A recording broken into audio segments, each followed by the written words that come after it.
Tes tes 1 2 3. Assalamualaikum warahmatullahi wabarakatuh. Alhamdulillah kita bisa balik lagi di channel ini, ketemu lagi dalam 300 menit belajar membaca kitab Gundul. Mari kita bersama-sama untuk mempelajari rumus-rumus yang ada dalam kaidah-kaidah bahasa Arab.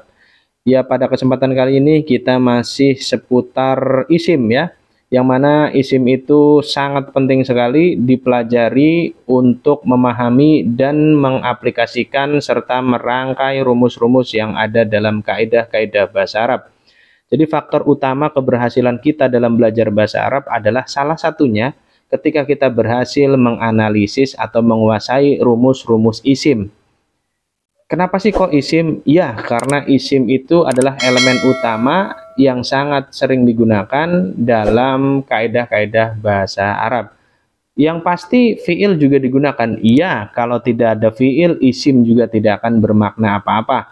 Akan tetapi, ya, sebuah kalimat itu bisa berdiri sendiri tanpa adanya fiil atau kata kerja. Artinya sebuah kalimat itu bisa tersusun dari beberapa isim. Ya. Dalam rumus kali ini kita sudah sampai kepada rumus 5, teman-teman semuanya, pemirsa di rumah dimanapun berada, perhatikan di sini rumus 5 yang sebelumnya kita sudah membahas 4 rumus isim di depan pada video yang lalu. Yang bagi teman-teman yang ketinggalan videonya, silahkan cek back atau cari di folder atau di playlist yang ada dalam video ini, yang ada di channel ini maksudnya. Kita bisa flashback di situ, atau yang lupa juga boleh flashback di situ bagaimana cara memahami latihan rumus 1 sampai 4. Bahkan 1 sampai 5 ya kita sudah bahas. Nah, sekarang di rumus 5 ini kita hanya akan review singkat saja. Dan untuk pemantapan, yaitu rumus nakiroh bertemu nakiroh sifat. Rumus nakiroh bertemu nakiroh sifat itu dibaca sama. Contohnya adalah ini kaidah rumusnya di sini ya. Ini gampang sekali. Rumus nakiroh bertemu nakiroh sifat. Nakiroh yang pertama dibaca sesuai amil. Dibaca sesuai amil itu sangat-sangat mudah sekali. Teman-teman juga jangan lupa, kalau lupa kaidah amilnya bisa kita lihat di video part berapa ya? Di part 5 atau part 6 gitu ya. Silahkan flashback ke situ ya. Yang pasti di part yang 1 ini yang kita akan bahas tentang kaidah rumus nakiroh bertemu nakiroh sifat. Oke, balik lagi ke cara membaca rumusnya, yaitu apabila isim nakiroh bertemu dengan nakiroh sifat, maka nakiroh yang pertama yang ini harus dibaca sesuai amil ya. Kita bisa lihat di sini tanda tanya. Tanda tanya maksudnya belum jelas, bisa dibaca A, bisa dibaca I, bisa dibaca U. Maksudnya an, in, atau un. Karena kita akan ketemu nakiroh sifat, berarti nakiroh yang di depan ini kemungkinan besar dibaca an, in, un. Atau kalau dalam bahasa rofa nasab jar disebut un, an, in. Kebalik-balik nggak apa-apa, yang penting paham maksudnya. Nakiroh yang pertama dibaca sesuai amil. Apabila tidak ada amil, dia dibaca un. Apabila ada amil nasab, inna, dan kawan-kawannya maksudnya, maka dia harus dibaca an. Apabila bertemu dengan amil jar min, yaitu min dan teman-temannya, yaitu dorof dan kosam, maka dibaca in. Sedangkan nakiroh sifat yang kedua, yaitu dibaca sama dengan nakiroh yang pertama. Apabila nakiroh pertama dibaca un, maka nakiroh yang kedua, yaitu nakiroh sifat, dibaca un juga. Apabila nakiroh pertama dibaca an, maka nakiroh yang sifat, nakiroh yang kedua dibaca sama, yaitu an. Langsung saja contohnya, rasulun. Ini adalah rasulun adalah isim nakiroh karena tidak ada alif lam di sini. Terus kemudian karimun dibaca sama karena dia nakiroh sifat. Mana ciri sifatnya? Ya, huruf ketiga. Ka, ro, ya, mim. 4 huruf, yaitu ka, ro, ya, kaf, ro, ya, mim. Ya. Karimun, ya, huruf ketiga. Berarti karimun ini adalah nakiroh sifat.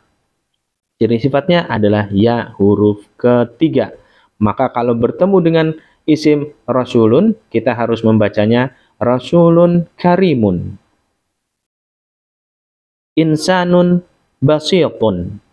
Insanun adalah isim nakiro, sedangkan basit adalah isim nakiro sifat. Maka sudah sesuai rumus dan sudah sepatutnya kita mengaplikasikan rumus itu di sini, yaitu apabila isim nakiro bertemu dengan isim nakiro sifat, maka isim nakiro pertama harus dibaca sesuai amil.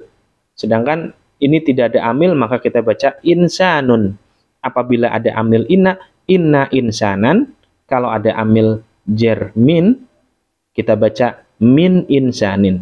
Sekarang kita baca sesuai dengan kondisinya yang kita lihat sama-sama di sini.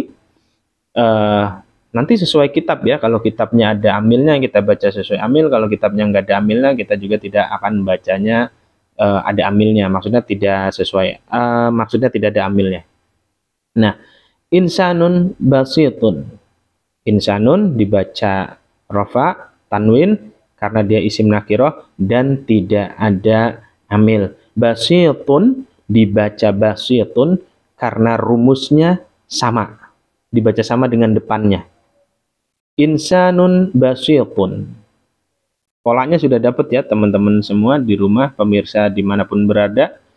Un, an, in. Kalau ketemu rumusnya, polanya juga pasti kita akan dapat. Syaitanun rajimun, un. Inna syaitanan rajiman, min syaitanin rajimin. Ya, an, in. Nah, ini yang sering kita ketemu dalam ayat Al-Qur'an. Adabun alimun. Adabun alimun. Adabun alimun. Inna adaban aliman. Min adabin alimin. Fi adabin alimin. Nah, seperti itu ya. Gampang, nakiroh pertama dibaca rofa, sekarang nakiroh kedua. Rumus isim nakiroh bertemu nakiroh sifat, yang kedua dibaca nasab. Inna rasulan kariman. Lakinna insanan basitan. Inna syaitanan rajiman. Ka'anna adaban aliman. Terus untuk mengetahui artinya, teman-teman semuanya bisa langsung mendownload link aplikasi Kamus Bahasa Arab yang sudah ada di kolom komentar. Untuk review kamus, kolom deskripsi ya. Untuk review kamusnya bisa dilihat di video sebelumnya yang kita upload ya. Di situ ada cara penggunaan Kamus Bahasa Arab. Jadi di sini kita tidak perlu lagi terjemahkan ini artinya apa, ini artinya apa. Tantangan bagi kita semua untuk belajar yaitu cari sendiri di kata per katanya ya. Nggak usah takut salah, nggak usah takut khawatir nanti tidak sesuai, karena namanya kita belajar harus banyak-banyak eksperimen dan uji coba. Kalau cari doang nggak masalah. Yang nggak boleh itu kan kalau ketika kita salah terus kemudian berfatwa, itu yang tidak boleh. Kalau belajar boleh ya.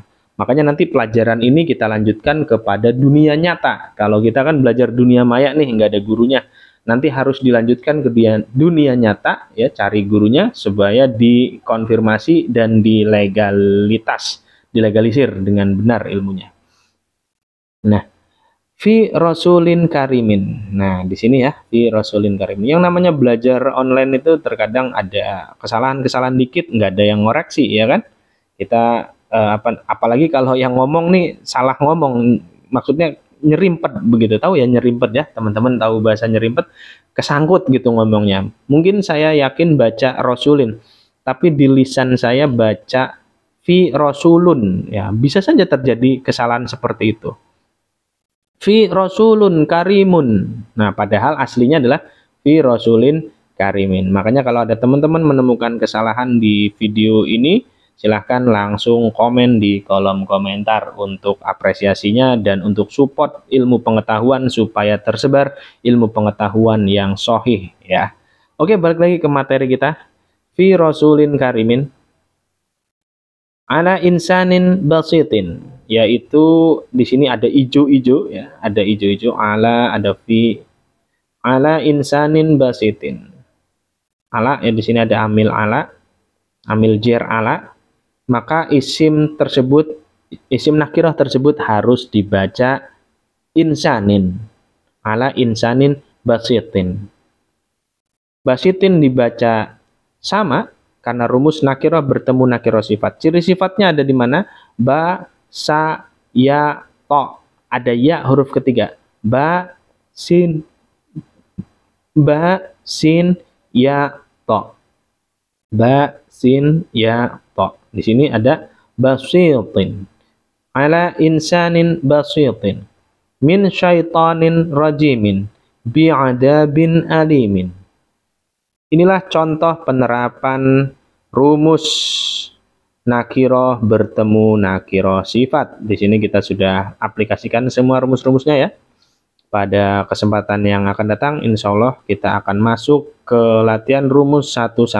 Nah, di sini akan seru nih. Di sini, seru banget ya. Nah, adrenalinnya harus dipacu, semua hafalan dikeluarkan, semua rumus 1-5 akan kita terapkan di sini satu persatu. Oke teman-teman semuanya, sampai di sini dulu videonya. Insya Allah kita akan lanjutkan pada kesempatan yang akan datang. 4 kali 4 sama dengan 16. Sempat nggak sempat, jangan lupa di like, share, and subscribe. Ya, thank you very much for watching. See you on the next video. Wassalamualaikum warahmatullahi wabarakatuh.